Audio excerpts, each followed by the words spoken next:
Aujourd'hui, top et flop des films de Louis de Funès. Et je mets tout de suite un disclaimer, j'ai vu ces films quand j'étais enfant, quand j'étais tout petit. Pour la plupart, je ne les ai pas revus.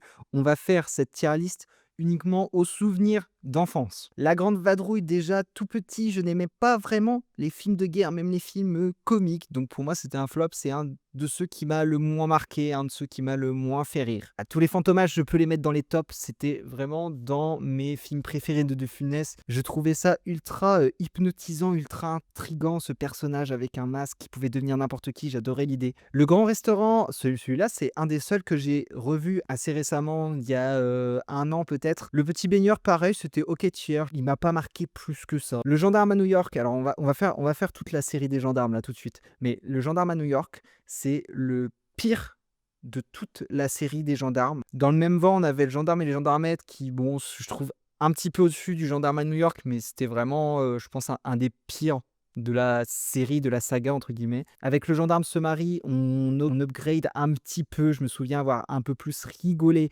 que les deux précédents. Ensuite, on a les incontournables qui, eux, par contre, étaient assez bons. Le gendarme en balade, le gendarme et les extraterrestres. Là, on commençait à aller sur des films que j'avais regardés plusieurs fois quand j'étais petit parce que ça me faisait vraiment rire. Et enfin, le Saint Graal, bien sûr, le gendarme à Saint-Tropez, la soupe aux choux, bien sûr. C'est un classique. L'Avare, alors l'Avare, je vais le mettre assez haut. Pourquoi? J'ai un souvenir d'enfance avec, c'est qu'il fallait qu'on le lise pour le collège, pour faire, enfin, vous savez, de l'analyse littéraire. Et j'avais, enfin, j'ai toujours d'ailleurs des troubles de l'attention, donc du coup, lire, c'était très, très compliqué pour moi quand j'étais plus petit. Et du coup, à chaque fois qu'il y avait un truc à lire, je cherchais s'il n'y avait pas un film qui avait été fait pour quand même pouvoir apprécier le truc, quoi. Et du coup, l'Avare, qui était une adaptation vraiment au mot près de la pièce de théâtre, Rabbi Jacob, je me souviens que c'était incroyable. Je, ne l'ai pas vu avec ma grille de lecture aujourd'hui. Aucune idée de si c'était problématique ou pas. Aucune idée. Je vous laisse me dire. L'aile ou la cuisse avec Coluche, c'était un de mes films préférés all time de quand j'étais petit. Je l'ai vraiment vu, je pense, des dizaines de fois. La folie des grandeurs, pareil. C'était franchement, c'est à égalité. Il est l'or, mon seigneur, c'était le truc vraiment que je répétais quand j'étais gosse. C'était vraiment exceptionnel.